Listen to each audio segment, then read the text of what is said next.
નમસ્કાર મિત્રો આજે તમારી સમક્ષ બહુ સુંદર માહિતી રાખવા જઈ રહ્યો છું।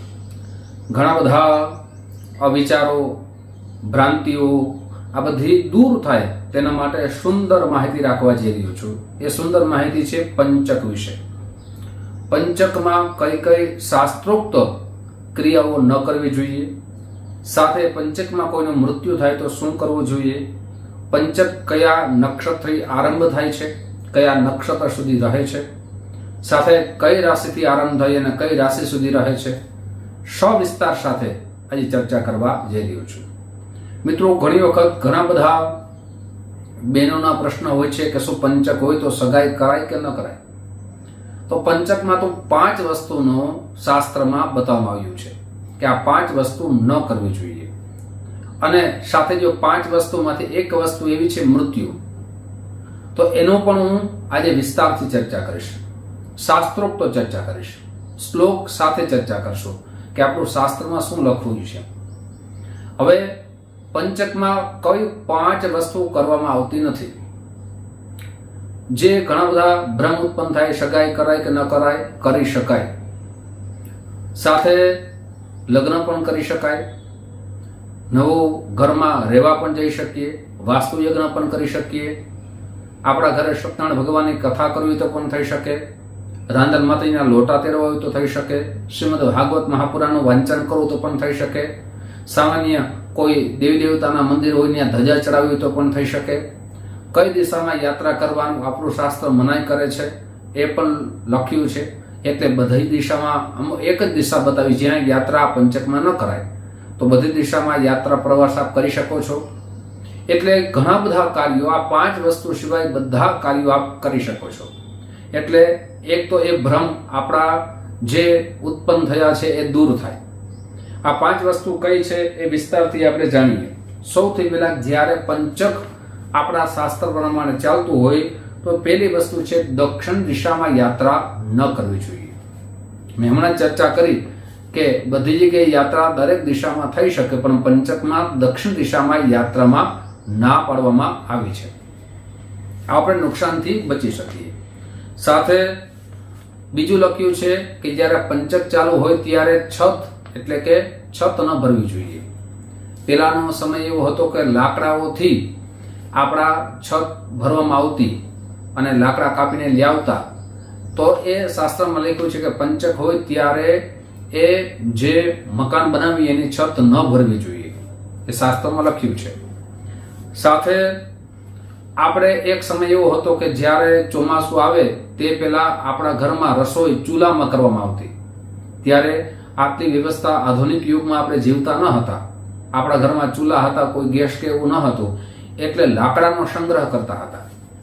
તો લાકડાનો સંગ્રહ આપણા શાસ્ત્રમાં મનાઈ લખવામાં આવી છે કે એ પંચક ચાલુ હોય ત્યારે લાકડાનો સંગ્રહ ન કરવો જોઈએ। હવે એ તો યુગ સમય પરિવર્તન થઈ ગયું છે। સાથે અનેક ગામડાઓમાં પણ આ રીતે ત્યારે લાકડાઓ કાપી પોતાના ઘરમાં રાખે છે, ત્યાં ગેસની જ્યાં વ્યવસ્થા નથી ત્યાં પણ શાસ્ત્રમાં લખ્યું છે લાકડા આ સમયમાં કાપીને સંગ્રહ ન કરવો જોઈએ।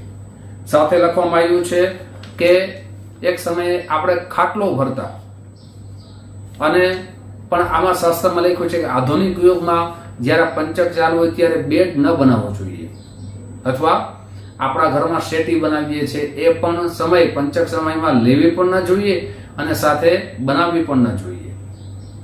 સાથે 5મી વસ્તુ જે વિશેષ લખવામાં આવી છે કે પંચકમાં કોઈનું મૃત્યુ થાય તો 5 વ્યક્તિને નુકસાન થાય, અથવા પરિવારમાં હોય, ગામ હોય તો અહીંયા 5 વ્યક્તિને નુકસાન ન થાય, તો એના માટે લખ્યું છે કે અગ્નિદાહ ન દેવો જોઈએ। હવે મનમાં સંશય થાય, પ્રશ્ન થાય ને કે અગ્નિદાહ કે 5 દિવસ તો આપણે એ શરીરને ન રાખી શકીએ, તો શું કરવું? તો કે એ સમયે અગ્નિદાહ આપો તો એના માટે પંચકની વિધિ આપણા શાસ્ત્રમાં દર્શાવવામાં આવી છે। આપણા શાસ્ત્રોમાં જ્યાં સમસ્યા છે એના માટે ઘણા બધા ઉપાયો આપણા શાસ્ત્રમાં લખ્યા છે। એટલે કોઈનું મૃત્યુ થાય તો અગ્નિદાહ ન લખ્યું છે, અગ્નિદાહ ન દેવું જોઈએ, તો એના માટે પંચકની વિધિ કરી અને પછી અગ્નિદાહ દઈ શકો છો, તો આ 5 વ્યક્તિને નુકસાન ન થાય, પરિવારમાં કોઈ વ્યક્તિને નુકસાન થાય ન થાય એના માટે પંચકની વિધિ આપણા શાસ્ત્રમાં 5 પૂતળાની વિધિ કરવામાં આવે એ આપણા શાસ્ત્રમાં દર્શાવવામાં આવી છે. આ પંચકમાં આ 5 વસ્તુ ન કરવી જોઈએ. હવે પંચક ક્યારે લાગે છે, કયા નક્ષત્રથી શાસ્ત્ર પ્રમાણે લાગે છે એ પણ ચર્ચા કરીએ. મિત્રો આગળ ચર્ચા કરીએ કયા નક્ષત્રથી લાગે છે એ પહેલા એક નમ્ર પ્રાર્થના છે. મારા નવા મિત્રો આ વિડીયો જોઈ રહ્યા છો, મિત્રો આ વિડીયો તમને ગમે તો જરૂર ને જરૂર લાઈક કરજો. આ વિડીયો ઘણી બધી ભ્રાંતિઓને તોડવા માટે છે, અવિચારોને તોડવા માટે છે, એટલે શેર ખૂબ કરજો. સાથે મિત્રો આપને ઘણા બધા મિત્રોના મને કોલ આવે છે કે અમારી જન્મકુંડળી બતાવી હોય તો આપની પદ્ધતિ પ્રોસેસ શું છે. તો આપ મારી ઓફિસ જામનગરમાં છે, જામનગરથી ખૂબ દૂર રહેતા હોય તો એના માટે ઓનલાઈન વ્યવસ્થા રાખી છે. આપનું નામ, જન્મ તારીખ, જન્મ સમય, જન્મ સ્થળ આપ મોકલી આપશો એટલે આપણે કુંડળી બનાવી PDF કરી જેમાં શાસ્ત્રોક્ત આપની કુંડળી પ્રમાણે ઉપાય લખ્યા હશે, સરળ ઉપાય લખ્યા હશે અને આપણે કુંડળી વિશે ચર્ચા કરવામાં આવશે. તે પહેલા સુનિશ્ચિત દક્ષિણા આપ મોકલી આપશો એટલે આપને એપોઇન્ટમેન્ટ પણ દેવામાં આવશે. સાથે મિત્રો જ્યોતિષ જોવાનો સમય, એપોઇન્ટમેન્ટ લેવાનો સમય સવારે 10 વાગ્યાથી લઈ બપોરના 1 વાગ્યા સુધી છે, સાંજે 5 વાગ્યાથી લઈ રાત્રે 9 વાગ્યા સુધી છે. આ સમય કોલ કરીને આપની એપોઇન્ટમેન્ટ આપ નોંધાવી શકો છો. હવે મિત્રો આપણા શાસ્ત્રમાં લખવામાં આવ્યું છે કે કયા નક્ષત્રોમાં આ પંચક લાગે છે. તો 5 નક્ષત્રો લખ્યા છે. આપને જોવું જોઈએ, કોઈનું મૃત્યુ થાય તો તેને પંચકની વિધિ કરવી જોઈએ. હવે આ 5 નક્ષત્રો કયા છે, પેલા 5 નક્ષત્રો તમને એમને એમ કહી દઉં અને પછી શ્લોક સંભળાવીશ. ધનિષ્ઠા નક્ષત્ર હોય ત્યાંથી શરૂઆત થાય છે. ધનિષ્ઠા નક્ષત્ર છે, શતભિષા નક્ષત્ર છે, પૂર્વ ભાદ્રપદ નક્ષત્ર છે, ઉત્તર ભાદ્રપદ નક્ષત્ર છે અને રેવતી નક્ષત્ર છે. આ 5 નક્ષત્રોની શરૂઆત થાય કે ધનિષ્ઠા નક્ષત્રથી લઈ અને રેવતી નક્ષત્ર સુધી આ પંચક માનવામાં આવે છે. અને કોઈ પણ પંચકમાં જો તો એની સામે લખવામાં આવ્યું છે પંચક ચાલુ છે, એનો સમય પણ લખવામાં આવ્યો હોય છે. મહિનામાં 1 વખત પંચક આવે છે. સાથે રાશિ પ્રમાણે જોઈએ તો કુંભ રાશિથી લઈ અને મીન રાશિ સુધીનું પંચક ગણવામાં આવે છે.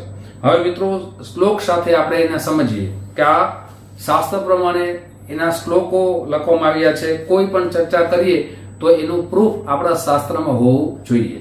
તો લખવામાં આવ્યું છે આ શ્લોક ખાસ કરીને આપ લખી લેજો મિત્રો, આપને પણ યાદ રહે અને આપને જોવામાં કોઈ પણ જાતની ચિંતા ન રહે.